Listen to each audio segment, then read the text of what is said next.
नमस्कार दोस्तों, राधे राधे।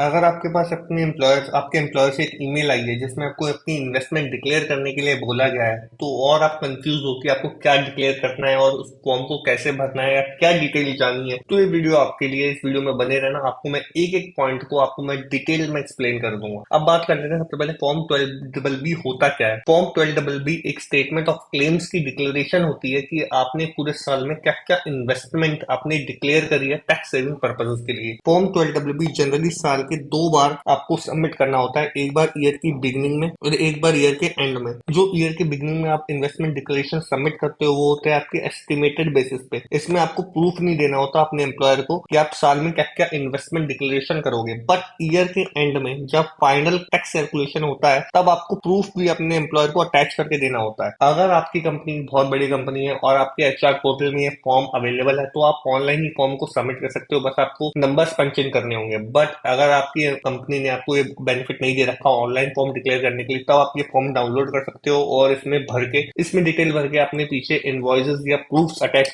करके अपने एम्प्लॉयर को सबमिट कर सकते हो। अब इसमें क्या क्या डिटेल जाती है वो हम देख लेते हैं। सबसे पहले तो आपका नेम या एड्रेस, उसके बाद आपका पैन नंबर और financial year. Current financial year है हमारा 2023 से 24 तक का। असेसमेंट ईयर बोल सकते हैं हम 2024 से 2025 तक का। अब डिटेल ऑफ क्लेम्स या एविडेंस देयर ऑफ, ये सब डिटेल्स आपको सबमिट करनी होती है। सबसे पहले house rent allowance, first point पे आता है हाउस रेंट अलाउंस। जो जो आपने रेंट पे किया है पूरे साल में अपने लैंडलॉर्ड को, वो आपको अपने एम्प्लॉयर को बताना पड़ता है, चाहे वो आपने कैश में पे किया हो, चेक में पे किया हो या तो आपने ऑनलाइन यूपीआई के थ्रू पे किया हो। Name of the landlord, address of the landlord भी आपको एम्प्लॉयर को बताना पड़ता है। साथ ही साथ permanent account number of the landlord. अगर आपने पूरे साल में जो रेंट पे किया है वो 1 लाख रुपए से ज्यादा हो चुका है तो आपको साथ ही साथ पैन नंबर भी सबमिट करना पड़ता है। यही नहीं, आपको मंथली रेंट रिसिप्ट भी सबमिट करनी पड़ती है अपने एम्प्लॉयर को, और किसी किसी केस में आपका एम्प्लॉयर आपसे रेंटल एग्रीमेंट भी मांग सकता है। दोनों ही चीज आपसे वो डिमांड कर सकता है। अब रेंटल एग्रीमेंट अगर आपने नहीं बनाया तो रेंटल एग्रीमेंट आप करंट डेट में बनवा सकते हो, बट उसमें जो रेंट का पीरियड है वो आप पूरे साल का लिखवा देना, और कितना कितना आपने रेंट पे किया है,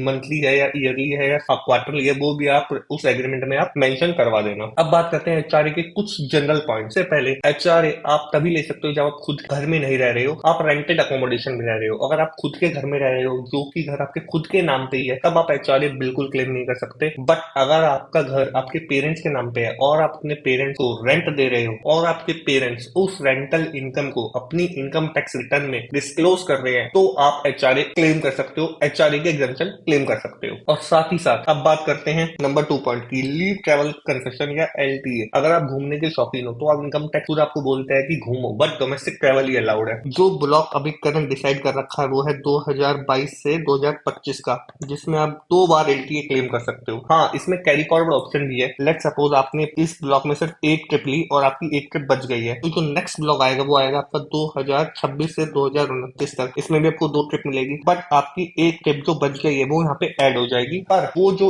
एडिशनल कैरी फॉरवर्ड की जो बेनिफिट है वो आपके फर्स्ट कैलेंडर ईयर मतलब 2026 तक ही वैलिड है। अब बात कर लेते हैं, आप एलटीए ले तो रहे हो बट उसमें डोमेस्टिक ट्रैवल के लिए कौन कौन एलिजिबल है। आप खुद या आपकी स्पाउस, चिल्ड्रन, डिपेंडेंट, पेरेंट्स से डिपेंडेंट। अगर आपने डोमेस्टिक ट्रैवल खुद नहीं किया है, आपके पेरेंट्स ने या स्पाउस ने करा है, तब आप एलटीए क्लेम नहीं कर सकते। एलटीए क्लेम करने के लिए एम्प्लॉय को खुद ट्रैवल पे जाना पड़ता है। इसके लिए आप अपने एम्प्लॉयर को क्या क्या प्रूफ सबमिट करते हो। सबसे पहले आपकी टिकट्स, इनवॉइसेस, टिकट के इनवॉइसेस, बोर्डिंग पासेस, सारी डिटेल्स आपको अपने एम्प्लॉयर को सबमिट करनी पड़ेगी। एलटीए आप फूड अकोमोडेशन का, लोकल ट्रांसपोर्टेशन का, होटल का नहीं ले सकते, सिर्फ और सिर्फ ट्रैवलिंग बिल अलाउड है। अब बात करते हैं पॉइंट नंबर 3 की, deduction of interest on borrowings. अगर आपने कोई होम लोन ले रखा है तो सेक्शन 24 में आपको 2 लाख रुपए तक का इंटरेस्ट कंपोनेंट का बेनिफिट मिल जाता है, और सेक्शन 80C में 1.5 लाख रुपए तक का प्रिंसिपल कंपोनेंट का बेनिफिट मिल जाता है। उसके लिए आप अपने एम्प्लॉयर को क्या क्या बताना पड़ेगा। सबसे पहले इंटरेस्ट जो आपने पूरे साल में पे किया है, आपके लेंडर का नेम, उसका एड्रेस और परमानेंट अकाउंट नंबर, किस फाइनेंशियल इंस्टीट्यूशन से आपने ले रखा है लोन। अब यही नहीं, आपका एम्प्लॉयर आपसे एक सर्टिफिकेट डिमांड कर सकता है। वो सर्टिफिकेट आपको अपनी नेट बैंकिंग में जहां से आपने लोन ले रखा है उसका जो ऑनलाइन पोर्टल है वहां पे आपको मिल जाएगा। जहां से आपने लोन ले रखा है उसके ऑनलाइन पोर्टल पे आपको ये फैसिलिटी मिलती है डाउनलोड करने की अपना इंटरेस्ट सर्टिफिकेट और प्रिंसिपल सर्टिफिकेट। अब बात कर लेते हैं क्या क्या एविडेंस आपको सबमिट करना पड़ेगा। सबसे पहले तो इंटरेस्ट सर्टिफिकेट, अपने लेंडर से आपको एक इंटरेस्ट सर्टिफिकेट अरेंज करा के देना पड़ेगा अपने एम्प्लॉयर को, जिसमें आपका इंटरेस्ट आपने पूरे साल में कितना पे किया है और आपका लोन टाइप मेंशन हो। कंप्लीशन सर्टिफिकेट, अगर आपने कोई घर ले रखा है तो आपको उसको कंप्लीशन सर्टिफिकेट अपने एम्प्लॉयर को सबमिट करना पड़ सकता है। और एक सेल्फ डिक्लेरेशन की जो प्रॉपर्टी है वो सेल्फ ऑक्यूपाइड यूज कर रहे रहे हो आप या रेंटेड यूज कर रहे हो आप। अब बात करते हैं चैप्टर 6A की डिडक्शन। अगर आपने कुछ चैप्टर 6A में डिडक्शन डाल रखे हैं जो कि 80C में आती है, 80D में आती है, 80G में आती है, तो आपको अपने एम्प्लॉयर को पूरी की पूरी डिटेल सबमिट करनी पड़ेगी। सबसे पहले तो आपका पीएफ पीएफ के लिए आपको कोई डिटेल सबमिट नहीं करनी पड़ती, क्योंकि पीएफ की डिटेल आपके एम्प्लॉयर के पास ऑलरेडी अवेलेबल होती है, तो आपसे मांगेगा भी नहीं। अगर आपने बीपीएफ करा रखा है अपने एम्प्लॉयर के पास, उसकी भी कोई डिटेल आपका एम्प्लॉयर आपसे मांगेगा नहीं, क्योंकि उसकी डिटेल उसके पास ऑलरेडी अवेलेबल है। अगर आपने ईएलएसएस करा रखा है तो आपको उसका स्टेटमेंट और पेमेंट प्रूफ सबमिट करने पड़ सकते हैं। लाइफ इंश्योरेंस पॉलिसी करा रखी है तो प्रीमियम पे जितना आपने करा रखा है पूरे साल में वो आपको सबमिट करना पड़ेगा। टैक्स सेविंग एफडी करा रखी है अगर कोई, तो उसका जो आपको पासबुक है वो सबमिट करनी पड़ेगी। अगर आपने कोई पेमेंट करी है अपने चिल्ड्रन के लिए तो एजुकेशनल इंस्टीट्यूशन को अपने पेमेंट करता है, उसकी जो रिसिप्ट में सिर्फ और सिर्फ ट्यूशन फीस कंपोनेंट ही आपको सेक्शन 80C में डिडक्शन एज अ डिडक्शन मिल जाएगा। अगर आपने पोस्ट ऑफिस में कोई आरडी करवा रखी है तो उसका पासबुक आपको सबमिट करना पड़ेगा। अगर आपने सेक्शन 80D में कोई प्रीमियम जितना आपने पे किया है वो भी आपको सबमिट करना पड़ेगा। अगर सेक्शन 80CCD में अगर आपने एनपीएस में कुछ इन्वेस्ट करा है, जनरली 50K का आपको डिडक्शन मिल जाती है। अगर आपने इन्वेस्ट करा है तो उसकी आपको पेमेंट प्रूफ और अपना